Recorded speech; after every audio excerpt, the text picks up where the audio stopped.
Bonjour à tous et bienvenue à ce 13h sur Burkina Info. Voici pour vous les titres. Cela fait 72 heures que la liste provisoire des candidats à la présidentielle a été publiée par la juridiction suprême du pays. 16 candidats ont été retenus, dont Ablassé Ouédraogo de Le Faso Autrement, qui affirme dans une interview faire recours contre certains candidats dans les jours à venir. Le syndicat autonome des contrôleurs et inspecteurs du travail à Sinacit et le syndicat national du ministère de l'Industrie et du Commerce Sinamica sont en grève. Tous deux revendiquent des points qu'ils jugent avoir mis longtemps à être résolus par les autorités. Suite donc à la publication de la liste provisoire des candidats à la présidentielle, seuls les 22 candidats au départ ont jusqu'au 6 septembre prochain pour faire des réclamations. Ablassé Ouédraogo, quant à lui, affirme qu'il fera recours contre tous les candidats qui, de près ou de loin, ont pris part à la modification de l'article 37 de la Constitution. Il est au micro de Viviane Bama. Après publication de la liste provisoire pour l'élection présidentielle par le Conseil constitutionnel, l'heure est au recours. Les candidats retenus sur la liste provisoire pourraient, s'ils le veulent, contester l'éligibilité d'autres candidats. Et pour certains, comme Ablassé Ouédraogo, cela ne saurait tarder. Devant la loi, tous les citoyens sont égaux. Voilà l'essence de la démarche que le candidat Ablassé Ouédraogo a en tête en préparant donc un recours contre le personnel politique encore en lice et qui ont, d'une façon ou d'une autre, travaillé à mettre dans la tête de Blaise Compaoré que modifier l'article 37 était possible, que modifier l'article 37 était faisable. Sur cette liste provisoire de 16 candidats, certains semblent être implicitement visés par Ablassé Ouédraogo.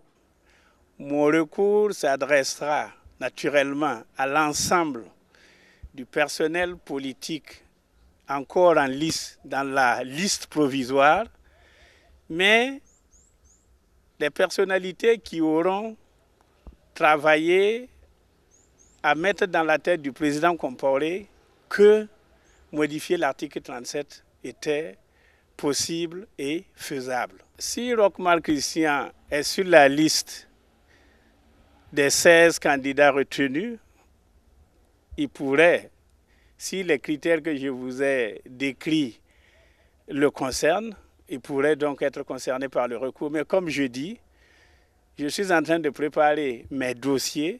Ablassé Ouédraogo sera-t-il suivi par d'autres candidats dans cette course au recours? En tout cas, les différents recours pour l'heure sont recevables au greffe du Conseil constitutionnel jusqu'à la date du 6 septembre 2015. Vous le savez, sur 22 candidats à la présidentielle, 6 ont été recalés par le Conseil constitutionnel. Qu'est-ce qui justifie la validation ou l'invalidation des candidatures par le Conseil constitutionnel? Le chercheur en sciences politiques au CGD, Thomas Ouédraogo, nous en dit davantage dans cet élément signé Ibrahim Zongo. 6 candidats aux élections présidentielles du 11 octobre prochain ont été provisoirement recalés le 28 août dernier par le Conseil constitutionnel. Parmi eux, Gilbert Noël Ouédraogo de l'ADF-RDA et Eddy Kombego du CDP. Une décision qui se justifie aisément par le fait qu'il ait été ajourné aux législatives, foi du chercheur en sciences politiques Thomas Ouédraogo. Il y a des candidats qui avaient été déjà déclarés inéligibles et dans la même cour. Évidemment, on ne peut pas prendre en compte ou valider leur candidature puisque la question avait été déjà tranchée par rapport à la validation antérieure. Du reste, il précise que les candidatures retenues demeurent à contestation. Il s'agit notamment des candidatures de Yacouba Ouédraogo et de Djibril Bassolé, tous deux anciens ministres du dernier gouvernement de Blaise Compaoré. Mais pour lui, il n'est pas du ressort du Conseil constitutionnel de prononcer leur inéligibilité sans qu'il y ait un recours contre eux. Aujourd'hui, sont en selle, sont des candidatures tout à fait ouvertes à la contestation des autres candidats. Voilà. Mais ce n'est pas la prérogative du Conseil constitutionnel de statuer sur ces cas-là. Vous savez qu'en matière d'interprétation des lois, leur régularité, c'est le Conseil constitutionnel qui est habilité à le faire. C'est le juge authentique, c'est l'interprète authentique dans une république. Voilà, c'est la séparation du pouvoir. Il ne vous revient pas, il ne revient pas à la rue de le faire. Alors si des candidats contestent, évidemment, ils ont la possibilité pour les jours qui suivent, en tout cas 8 jours, pour déposer leur plainte. Et cette plainte-là va faire l'objet d'un traitement et on aura les résultats définitifs. Qu'à cela ne tienne, il est tout évident, selon Thomas Ouedraogo, que les 16 candidats n'iront pas tous aux élections. Cela en raison des recours qui se préparent déjà dans certains partis politiques. Suite à l'invalidation des candidatures de Gilbert Ouedraogo à la présidentielle, la jeunesse de l'ADF-RDA dit prendre acte de la décision et appelle les militants à la retenue. Il lance par ailleurs un appel ardent au gouvernement de la transition à tout mettre en œuvre pour garantir la cohésion et la paix sociale en instaurant un dialogue franc et patriotique entre tous les acteurs de la scène politique. Il exhorte les différents acteurs politiques et civils à privilégier l'intérêt supérieur de la nation dans toutes les actions à entreprendre.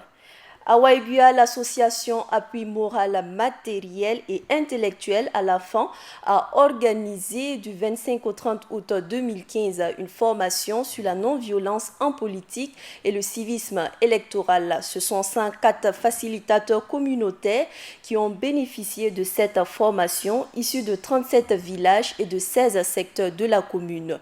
Ils ont été outillés aux notions de paix, de non-violence, de responsabilité civique et de civisme électoraux.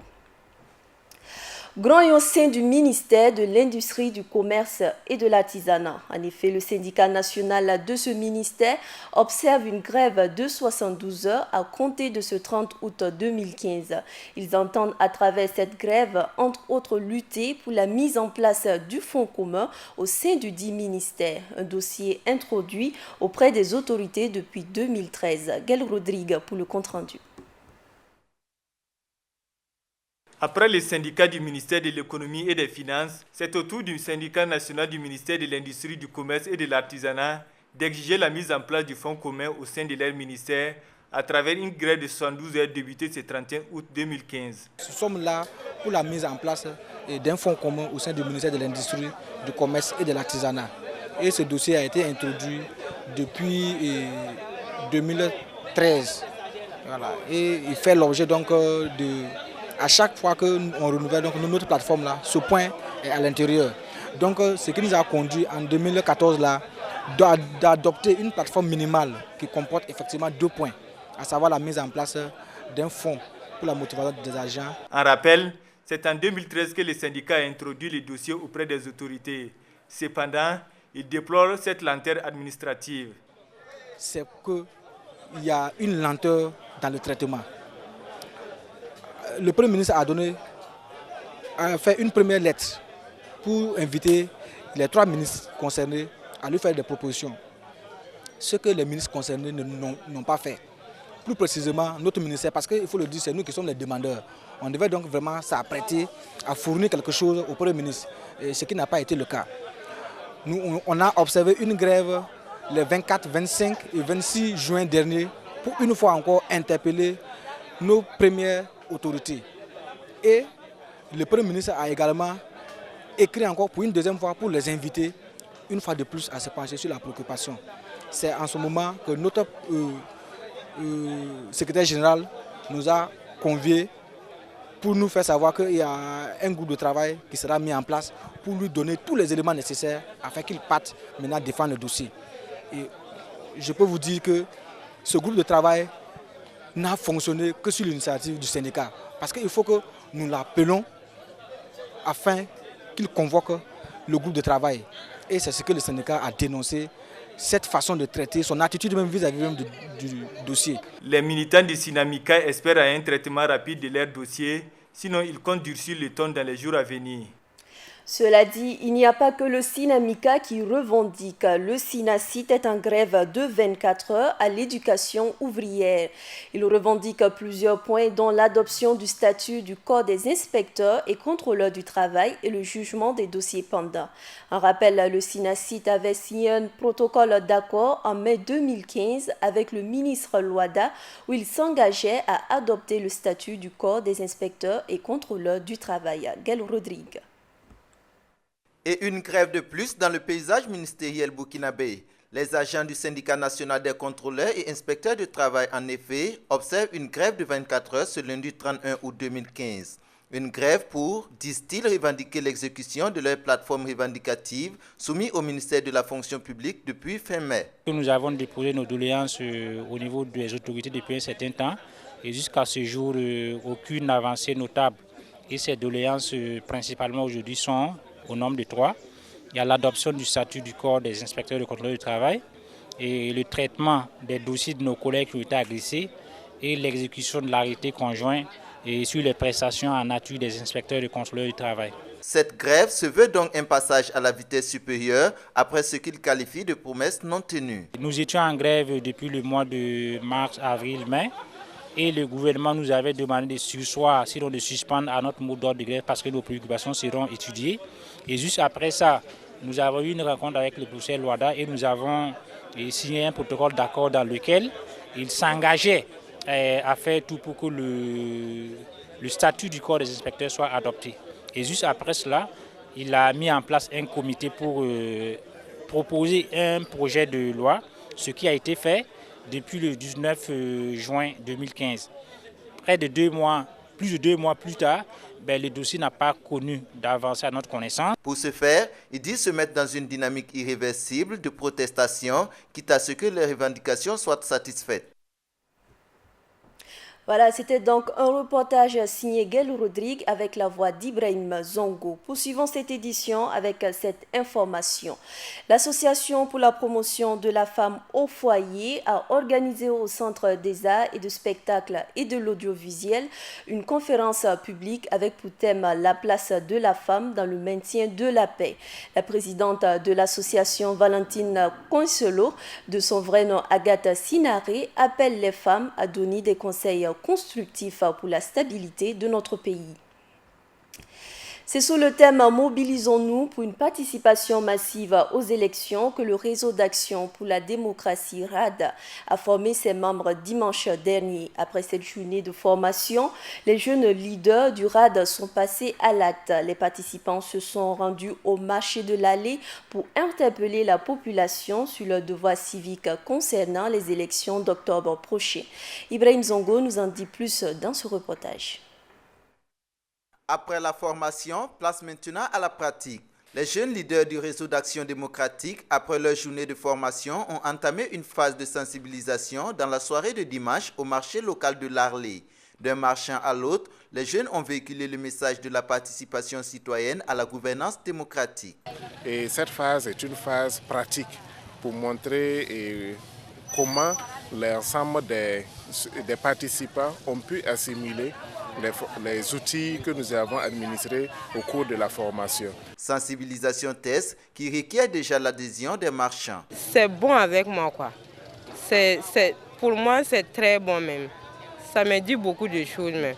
Donc, sincèrement, moi-même, je suis contente de ça. Je vais aller dire mes époux qui sont à la maison que de bien vouloir aller voter.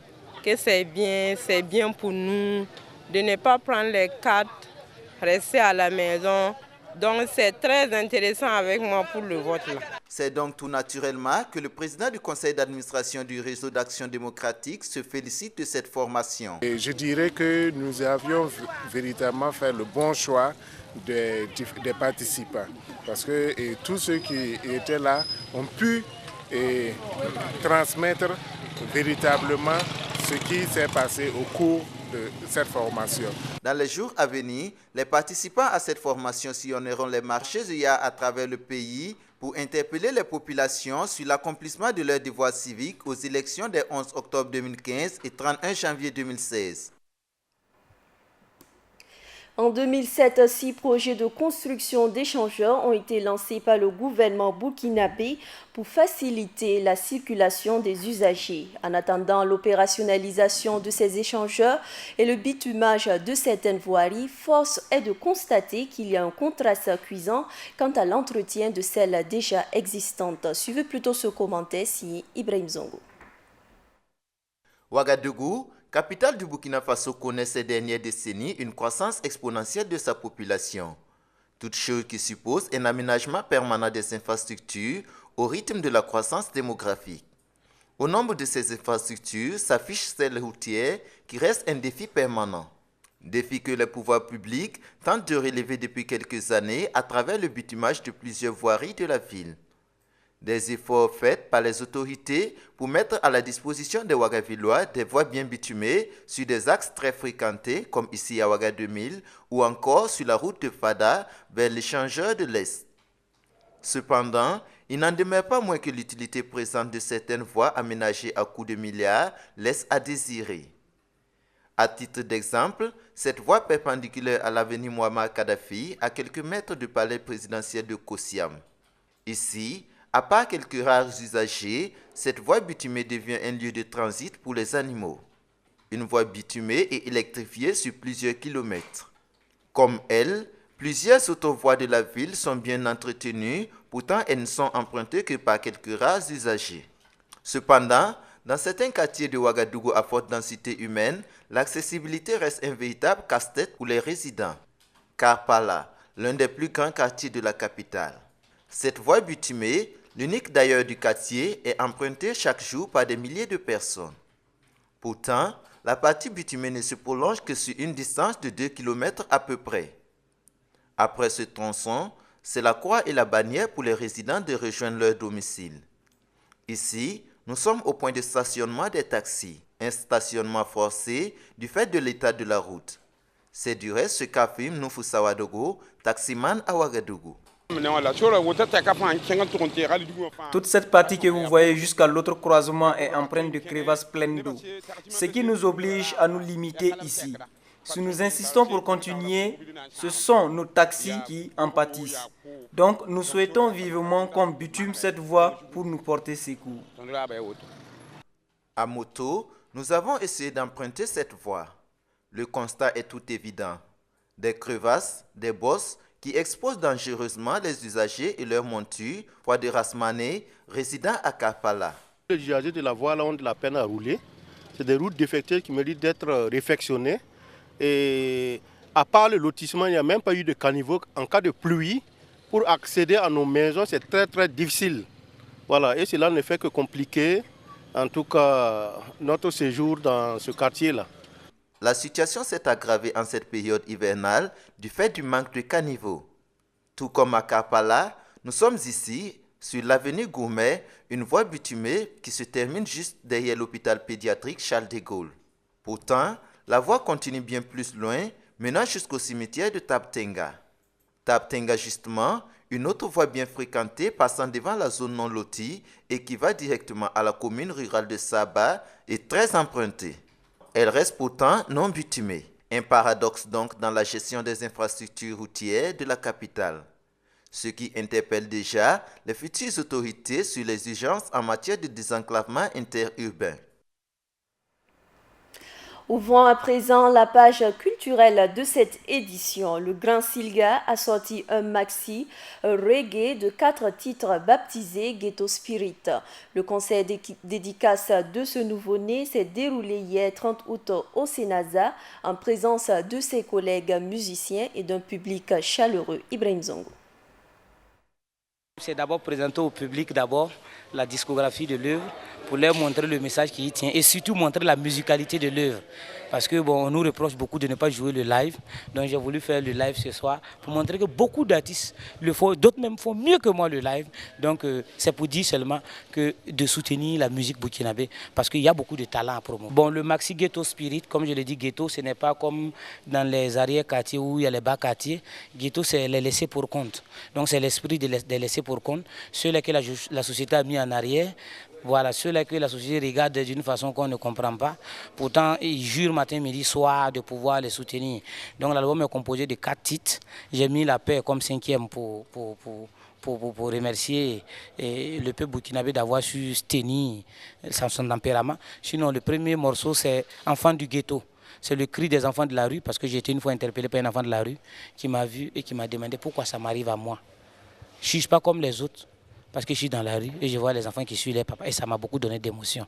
Bon, le deuxième, j'ai voulu le défendre en défendant tous les enfants qui sont dans cette précarité. Et le deuxième morceau deuxième chanson qui est Tenez vos promesses, qui veut dire à tous les dirigeants de ne pas venir seulement faire des campagnes politiques et puis parler, puis passer. Parce qu'aujourd'hui, vraiment, le peuple burkinabé est devenu tellement mature et prend ses responsabilités quand il le faut. Donc, ils ont intérêt à respecter leurs paroles. La troisième chanson qui est Vima Lebratoro, ça aussi, je traite de la chèreté de la vie. La vie est chère, c'est vrai, il y a des trucs qu'on importe de loin pour venir. Donc, c'est un peu raisonnable que les prix soient un peu chers. Mais ce qu'on cultive ici, comme le benga, Nord, Gaori, Boulevard Kassi, c'est cher aussi. C'est que c'est de la surenchère. Donc, je demande au peuple burkinabé de ne pas trop vouloir bénéficier. On ne faut pas qu'on en casse tord nous-mêmes la vie pour dire que la vie est chère. Donc, un peu d'eau dans notre vin.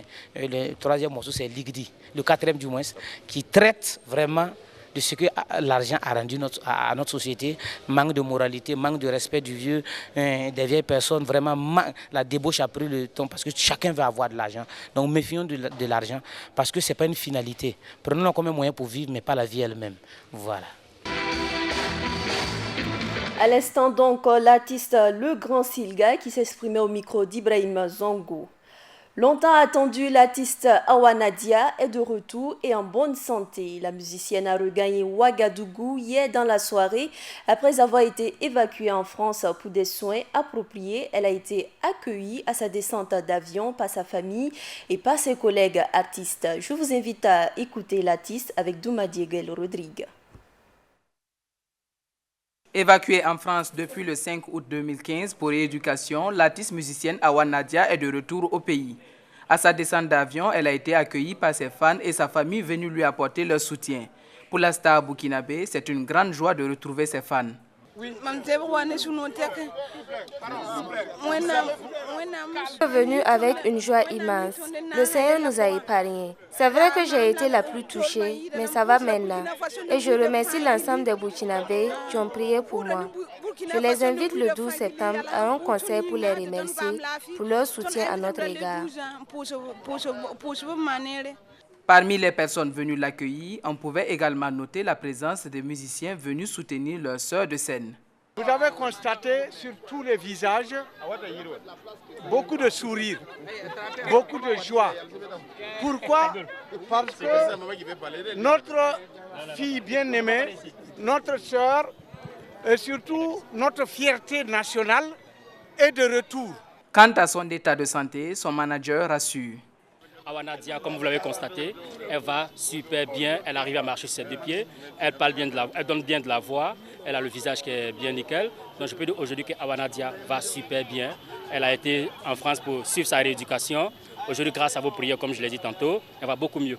Pour Diko Fils, c'est une joie immense de savoir Awa Nadia en bonne santé. Voilà, je suis très content qu'aujourd'hui ma sœur Awa Nadia revient parmi nous.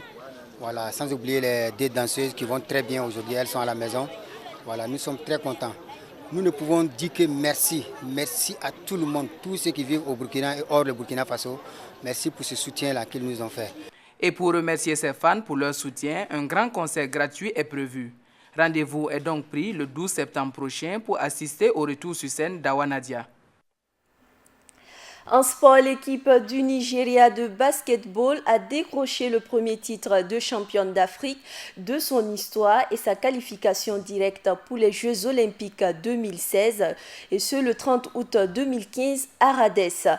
Les Nigérians ont battu 74-65 les tenants du titre, les Angolais, en finale de l'Afro-Basket 2015. La Tunisie, hôte du tournoi, a fini troisième devant le Sénégal. Le Nigeria vient ainsi de mettre un terme à 25 ans de règne de l'Angola.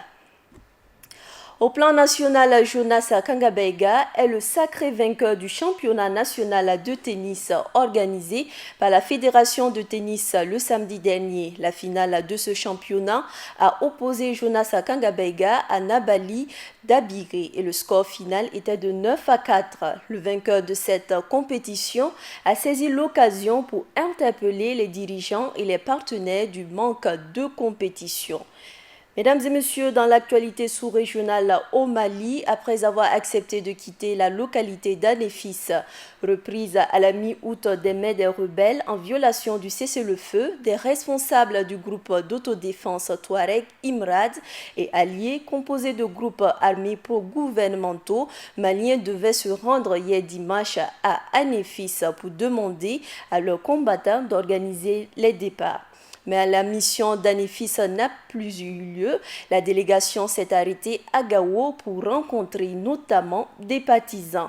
Ceci dit, place à l'invité du jour. Nous recevons donc sur ce plateau Arsène Flavien Bationo, président du groupe d'études et de recherche en sciences et techniques de l'information et de la communication pour parler de l'organisation d'une caravane nationale. Monsieur Bationo, bonjour et bienvenue sur ce plateau. Bonjour madame et merci de me recevoir. D'accord. Alors, vous organisez une caravane nationale qui débute ce jour et ce jusqu'au 1er septembre 2015 avec pour thème médias et élections. Dites-nous pourquoi le choix de ce thème et pourquoi la localité de Koudgou pour le lancement? Voilà, effectivement, c'est une caravane que nous organisons du 1er au 15 septembre 2015 dans 5 grandes villes du Burkina Faso, à savoir Koudgou, Kaya, Fadangourma, Waïguya et Bobo-Dioulasso. Donc effectivement, vous savez tous que nous sommes dans une période d'effervescence politique avec les élections qui sont envisagées le 11 octobre 2015. Donc les médias ont un rôle essentiel à jouer pour que ces élections se déroulent dans un climat social apaisé et que les différents acteurs puissent véritablement, en tout cas, travailler de concert à ce que la paix soit préservée. Donc nous avons voulu initier cette caravane-là pour renforcer les capacités des journalistes dans le traitement de l'information médiatique durant la campagne et même pendant les élections et après les élections. Et Koudgou, c'est juste pour le lancement, étant attendu que d'autres villes également vont accueillir la caravane au cours de la période de caravane. À proprement dit, à quoi consiste cette caravane sur le terrain? Voilà, c'est une caravane qui comporte essentiellement 2 axes. Il y a un axe renforcement des capacités parce que cette caravane fait suite à un forum que nous avions tenu en février 2015 sur le thème médias et transition politique. Donc à l'issue de ce forum, il y avait eu un plan d'action qui avait été élaboré pour la continuité des actions sur le terrain. Donc dans ce plan d'action, il avait été précisé que nous devions renforcer les capacités des journalistes afin qu'ils puissent assurer une bonne couverture médiatique des élections. Donc c'est dans cette synergie, dans cette dynamique que cette caravane s'inscrit. Donc concrètement, il y aura des sessions de formation sur le traitement de l'information journalistique, sur le respect des règles éthiques et déontologiques, sur le code électoral, le programme des partis politiques, comment les décrypter, comment justement présenter l'idéologie d'un parti politique aux électeurs. Et en plus de cet aspect, il y aura aussi un dialogue direct entre les médias, les hommes politiques et la société civile, parce que ces 3 acteurs-là ont un rôle essentiel à jouer pour des élections apaisées au Burkina Faso. D'accord, si l'on comprend bien, vous voulez à travers cette caravane nationale permettre aux électeurs de faire un choix éclairé. Pensez-vous qu'il est de votre rôle de donner ces informations sur les partis politiques et les candidats? Ne seriez-vous pas en train de battre d'une manière ou d'une autre campagne pour ces derniers? Si nous battons campagne, c'est vraiment pour la paix et la cohésion sociale au Burkina Faso. Mais je dois juste dire que, étant donné que nous sommes un groupe d'études et de recherche et que nous travaillons beaucoup sur les médias, nous savons également que le discours politique peut naturellement envenimer les situations politiques à un certain moment. Donc il est bon de pouvoir prendre le taureau par les cornes, de pouvoir prendre des dispositions pour que de telles situations n'arrivent pas. Donc cette caravane-là vise justement à outiller les journalistes sur le respect des règles éthiques et déontologiques afin d'éviter qu'à travers les médias, on puisse aboutir à des situations indésirables au Burkina Faso. Et cette caravane aussi s'inscrit un peu dans la logique du code de bonne conduite qui a été adopté par les différents acteurs. Donc c'est aussi une contribution du GESTIC à la mise en œuvre de ce pacte de bonne conduite-là. Vous l'avez si bien dit tantôt, en février dernier, vous avez organisé un forum avec pour thème médias et transition politique au Burkina Faso. Aujourd'hui, quel constat faites-vous suite à ce forum? A-t-il porté des fruits? Oui, le forum a porté fruit parce que nous avons tous vu comment les médias ont traité la question de l'insurrection politique et comment les médias aussi sont mobilisés pendant la phase de la transition qui a suivi juste l'insurrection, et les médias continuent à faire leur travail. Donc ce forum-là a permis justement aux différents acteurs de faire une analyse critique du rôle des médias pendant la transition, pendant l'insurrection du moins, et de dégager des perspectives pour la suite de la transition. Et ça nous a permis véritablement d'avoir un groupe de journalistes qui ont pu apporter leur expérience et qui ont pu échanger aussi avec les acteurs politiques. Cela a permis véritablement aux uns et aux autres de comprendre le travail qui se mène sur le terrain, et ça a permis véritablement d'aboutir à des résultats intéressants, d'où la caravane justement. à proprement dit, combien de jours dans chaque localité? Voilà, disons que la caravane va séjourner pendant 2 jours dans les 5 localités que j'ai citées précédemment. Et justement, au cours de ces journées, il y aura d'abord une première journée qui est consacrée bien sûr au renforcement des capacités et la deuxième journée au dialogue direct entre les médias, la société civile et les acteurs politiques. Donc effectivement, c'est 2 jours de formation intense et de dialogue dans chaque localité. Vous allez avec combien de journalistes, combien d'OSC et combien de politiciens? Alors dans chaque localité, 10 journalistes seront concernés et 5 hommes politiques et 5 représentants de la société civile. Donc nous aurons 20 acteurs dans chaque localité et qui vont participer à cette caravane-là. Quelle assurance avez-vous que cette caravane ne se transformera pas en meeting politique? Non, je pense que l'assurance est déjà dans le choix des intervenants. C'est dans le choix des intervenants, c'est aussi dans la dynamique d'accompagnement aussi que nous apportons aux différents acteurs. Et c'est surtout par le fait que nous avons associé les différentes parties prenantes. Donc nous avons associé les organes de régulation et d'autorégulation, les associations professionnelles des journalistes, les journalistes eux-mêmes. Et je pense que chacun doit véritablement mettre du sien pour que ces objectifs-là soient atteints et que les choses se passent dans les conditions optimales. D'accord. Monsieur Bationo, vous n'êtes pas sans ignorer que le CNT a adopté le projet de loi portant mise en œuvre du droit d'accès à l'information publique. Quelle appréciation faites-vous de cela? Je crois que c'est un pas de plus pour le renforcement de la démocratie et pour la liberté d'expression au Burkina Faso. Donc nous ne pouvons qu'accueillir avec beaucoup de joie cette loi qui a été adoptée et travailler, inviter les différents acteurs véritablement à favoriser l'accès aux sources d'information parce que c'est la matière première du journaliste. Et il y va aussi du renforcement de la démocratie et naturellement de la paix sociale au Burkina Faso. Pensez-vous que cette loi pourrait un temps soit peu lutter contre la corruption au Burkina? Oui, c'est l'un des avantages de cette loi parce que si les journalistes ont accès à l'information, s'ils n'ont pas de pression particulière, ils pourront travailler en toute indépendance d'esprit et cela va vraiment contribuer à renforcer la démocratie et la bonne gouvernance au Burkina Faso. Donc c'est une loi qui vient vraiment à point nommé. D'accord. Dernièrement, des organisations professionnelles des médias ont tenu une rencontre sur le contenu de l'avant-projet de loi portant dépénalisation du délit de presse au Burkina Faso. Avez-vous connaissance de cet avant-projet de loi? Oui, j'ai connaissance de cet avant-projet de loi. Je pense que c'est intéressant que les organisations des médias aient interpellé les différents acteurs par rapport à leurs responsabilités.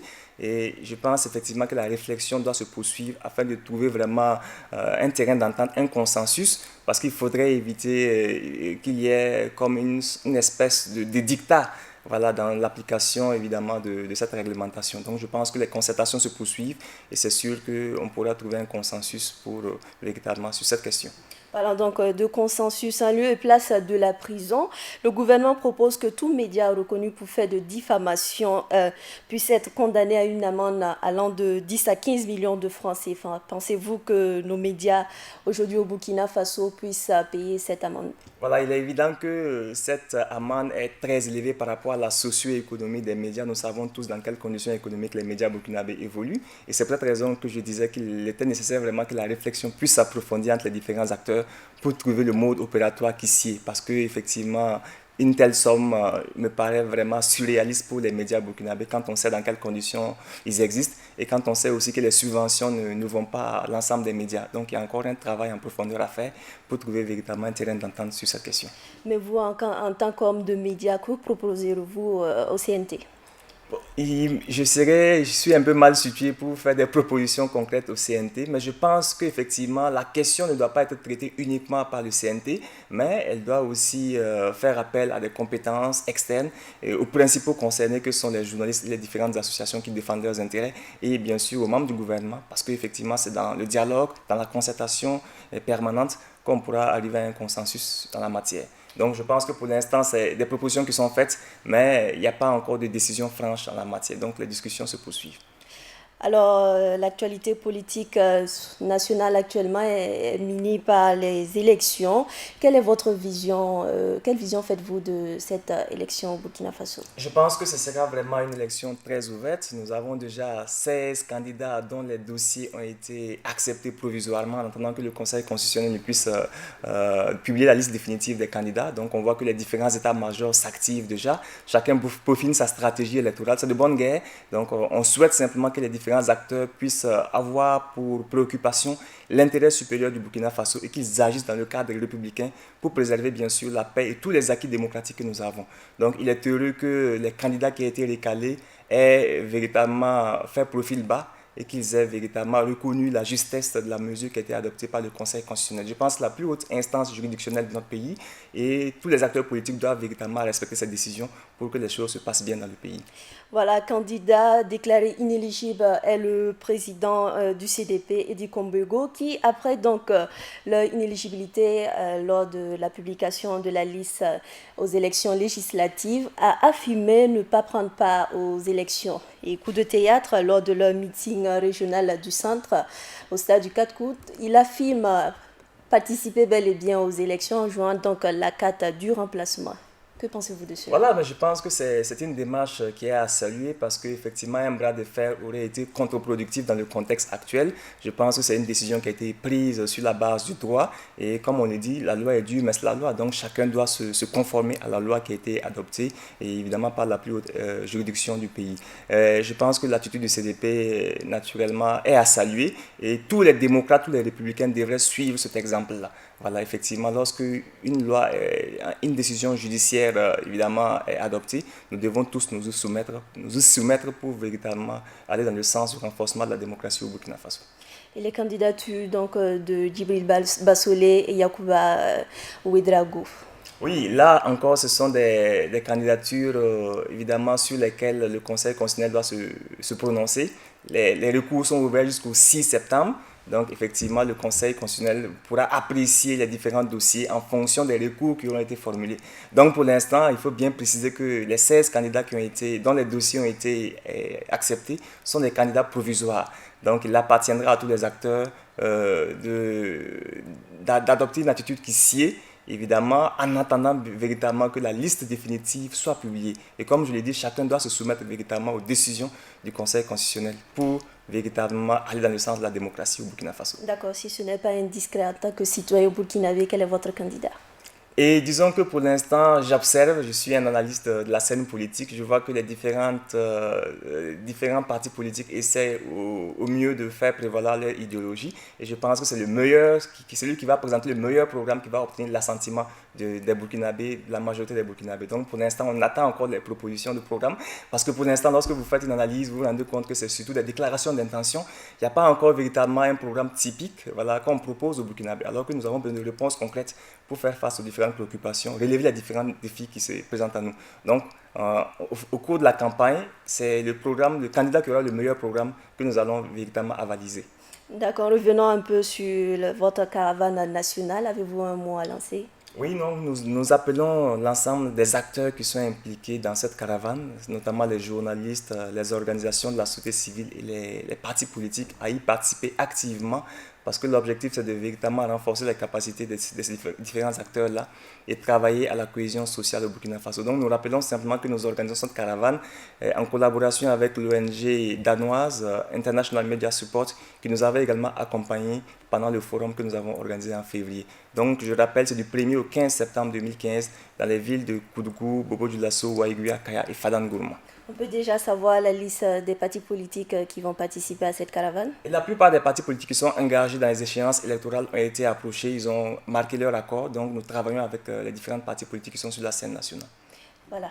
Merci à vous, M. Flavien, d'avoir été présent sur notre plateau.